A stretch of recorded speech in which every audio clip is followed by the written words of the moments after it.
والمرسلين سيدنا محمد وعلى آله وأصحابه ومن تبعهم بإحسان إلى يوم الدين. أما بعد, السلام عليكم ورحمة الله وبركاته.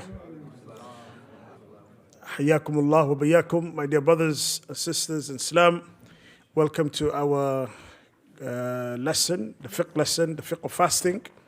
And tonight we are going to conclude the series of lectures that we've recently started. Tonight this is going to be the fifth lesson, and I believe, and it's going to be the final one, inshallah ta'ala. What we're going to remind ourselves to begin with is some of the things that we have covered so far. And alhamdulillah, we talked about what fasting is. We talked about the conditions that make fasting an obligatory. And also we have talked about other issues regarding what fasting is all about. And recently we were talking about, for example, if someone missed certain days of Ramadan, how they're going to make up for those days and so forth. And so tonight, what we are going to concentrate on will be what are the things that will nullify your fasting. We don't want to be doing the act of fasting and then committing things that will nullify our fasting. The same way that when we are praying salah, the salah has got certain nullifiers, certain things that will nullify your salah. For example, if you break your wudu while you are in salah, your salah will not be valid. So you have to stop praying and then you have to make your wudu and come back and pray. And for example, if you talk while you are in salah, if you talk deliberately, that is going to break your salah. So there are certain things that also break our fast when we are fasting. But there are also certain conditions that will make those things break your fast. And I want you to pay attention to these conditions. These conditions are three. So I want you to be mindful of them. So when will something be a nullifier? It will become a nullifier if these three conditions are fulfilled. The first condition is that you have knowledge, you have the knowledge that this thing will break your fast. Imagine someone is a new Muslim. They have just recently accepted Islam. I was just telling a sister who has recently taken her shahada a couple of days ago. I told her the pillar of fasting is coming very soon. And imagine that sister who's still very new to Islam. If she starts fasting the month of Ramadan, which she has to start fasting. Because it becomes an obligatory upon her right now. If she's a Muslim, we're not going to say, oh, this person is a new Muslim, so they don't have to fast. No, even the new Muslim has to fast. Because once you become a Muslim, you have reached the age of puberty, and you're a Muslim, and the time of Ramadan is here. So that time you have the ability to fast. You are not someone who does, for example, who's sick or traveling. You still have to fast. So I was telling the sister, for example, you need to learn about Ramadan, you need to learn about fasting and so forth. So imagine if she makes a mistake now, because she's a new Muslim, she doesn't know. And if she makes a mistake, for example, if she drinks water, thinking that drinking water doesn't break your fast, are we going to tell that sister, for example, she broke her fast? We're not going to tell her, even though she drank water. So that's the first condition. The second condition is you need to be in a state where you are able to, where you are able to remember that you are fasting. So you are not in a state of forgetfulness. You're not in a state of like where you don't know whether you were fasting that day or not. So you know that you are fasting, you didn't forget. Okay, so that is the second condition. Imagine you drank water or ate, for example, ate food, or for example, you are married and you were intimate with your wife, but at that moment you did not remember you were fasting. You forgot that you were fasting. Does that break your fast? It doesn't break your fast, doing something that nullifies your fast. The third condition is you were intentional about it. You did it deliberately. No one was forcing you to do it. So these are three important conditions. So what are the things that actually break our fast? So we're going to count the things that are agreed upon. Okay, the basic things which are agreed upon by the ulama. Number one is al-akl. If someone eats deliberately while they know that they're fasting, and also they have knowledge that eating breaks their fast. So al-akl, Number 2 is going to be ashurb, drinking, eat. Number 3 is al-jima', intimacy. Those 3 things are agreed upon by the ulama that they break your fast. What else also breaks our fast? ما كان بمعنى الأكل والشرب. Anything that takes the ruling of eating and drinking, meaning anything that's equivalent to eating and drinking. Number 6, al-qay'u amdan, vomiting deliberately. So someone making themselves vomit, okay, putting your finger inside your mouth, okay, and your throat, and deliberately making yourself a kind of like vomit.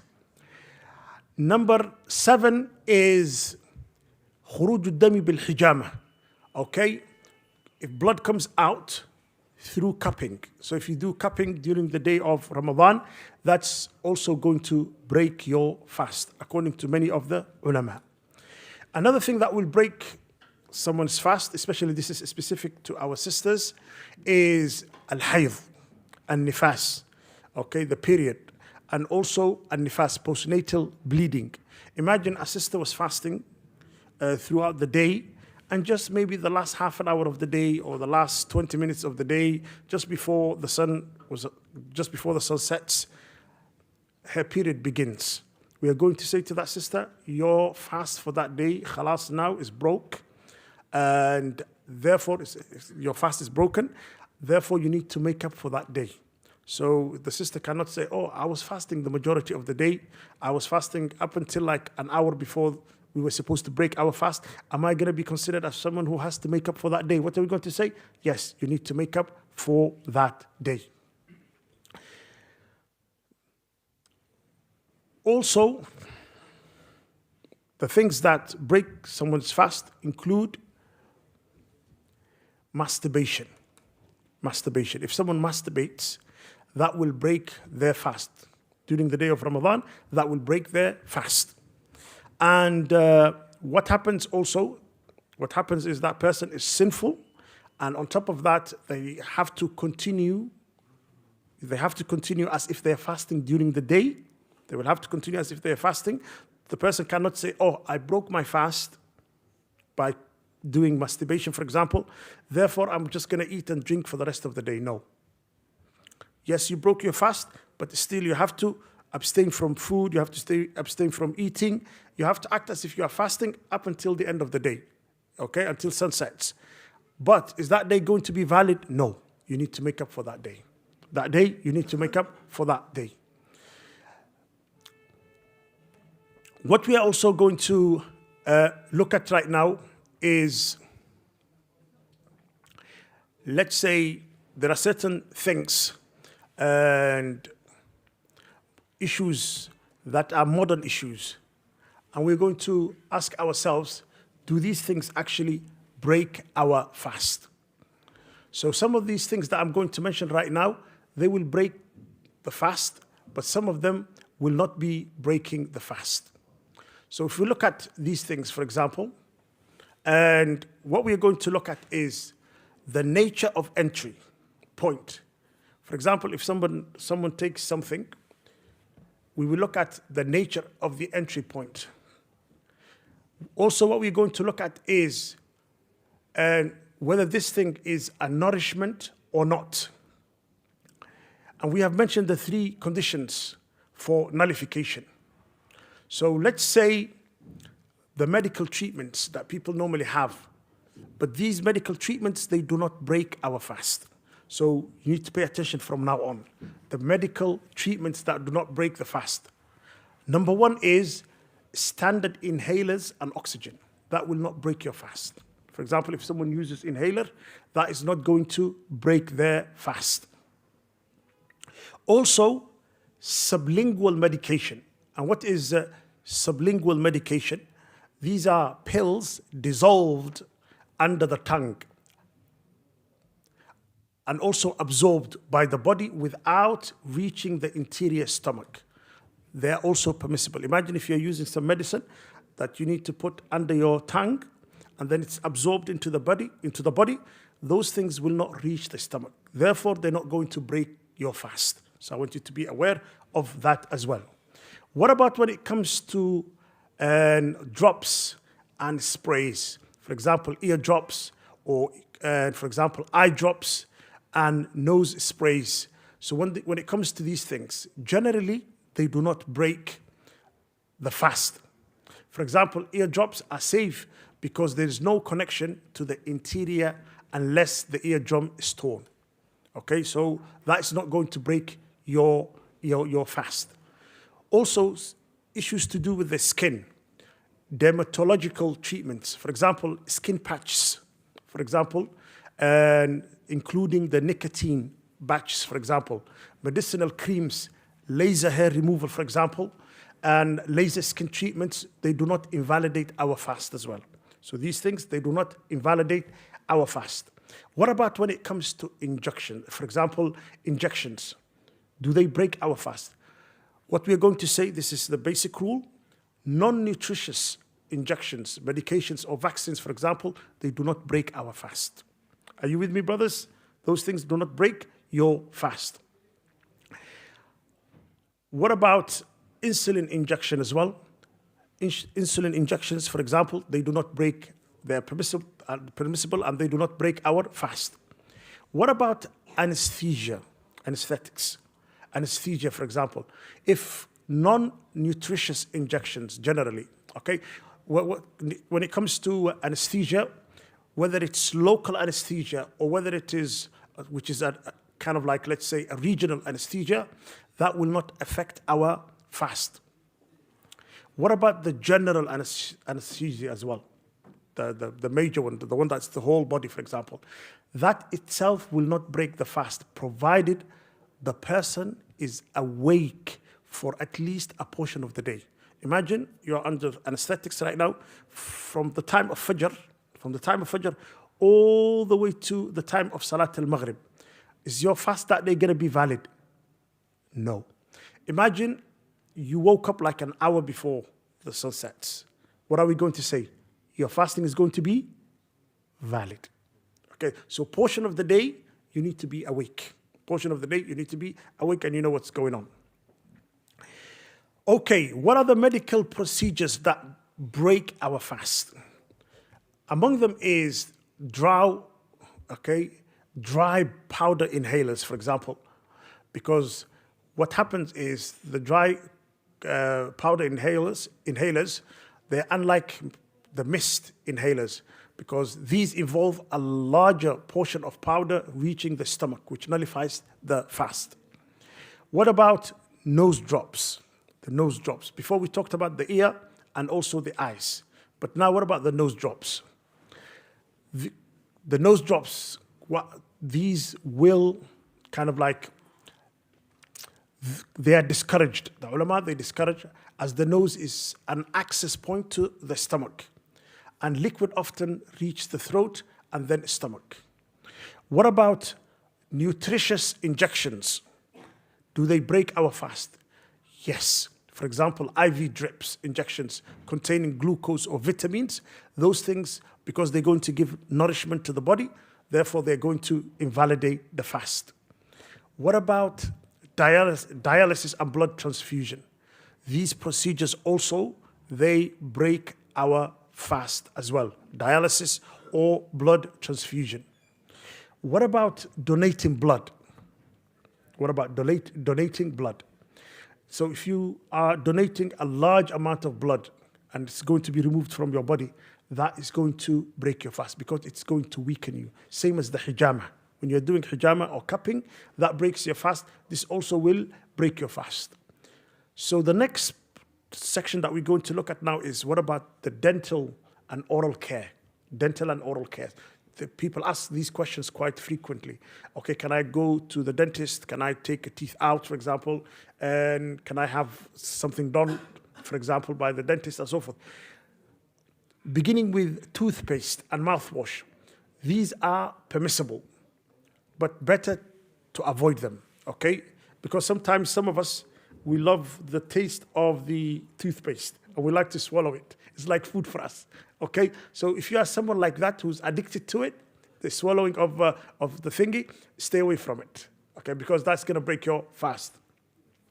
What about dental work? For example, filling cavities, tooth extractions, for example, and whitening treatment and things like that. What about these things? These things, the amount is usually too small to have an effect. So while extraction involved, there will be some sort of blood that comes out and so forth, but this blood is not going to be too much. So these things are okay. And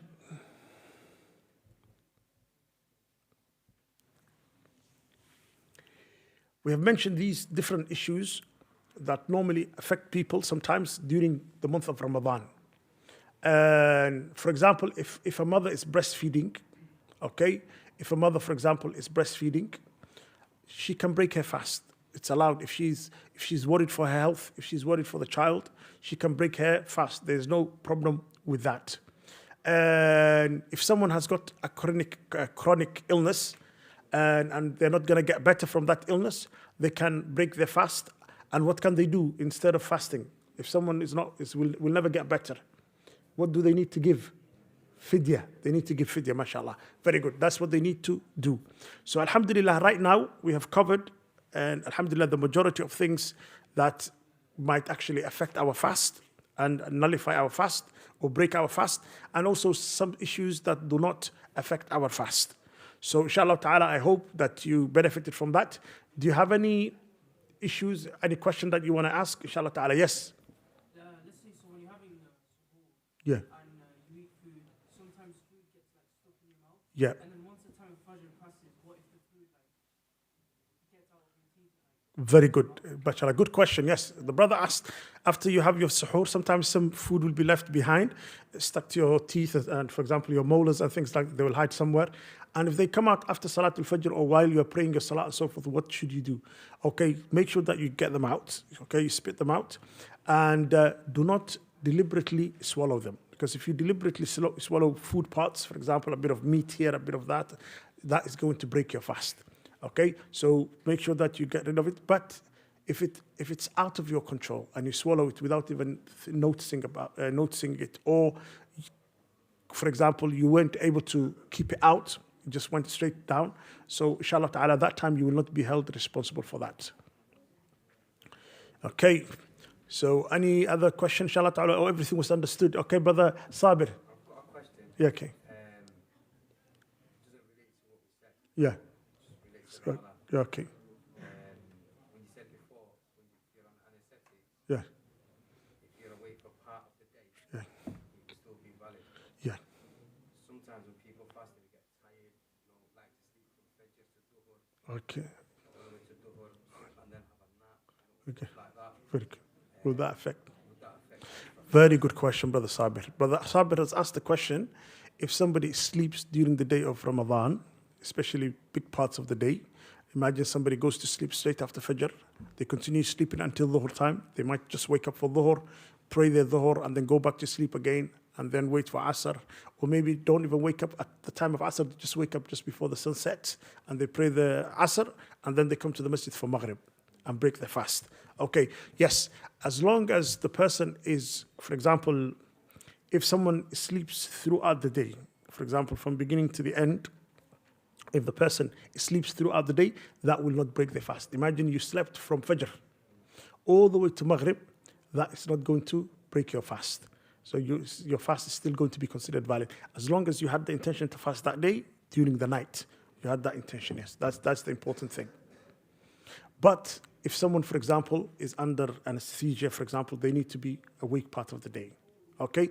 So that person needs to be awake during some time of the day. Okay?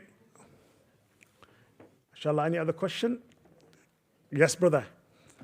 Yeah. I remember there was a hadith where a person was eating, Yeah. and suddenly was the call for the adhan, Yeah. Fajr prayer, Yeah. and Rasulullah said to the person to finish the food in his mouth. Yeah. Is that true? Very good. Excellent. This is also a very important question. Imagine you're eating your suhoor, and these are just the last few moments of the night, and the adhan was called while you had some food inside your mouth. The ulama, they differ here. Some of the ulama, they say, whatever food that you have inside your mouth, you can swallow it. There's no problem. even if the adhan has been made. Okay, some of ulama, they can say yes, the person can continue eating until the end of the adhan. Okay, until the end of the adhan itself.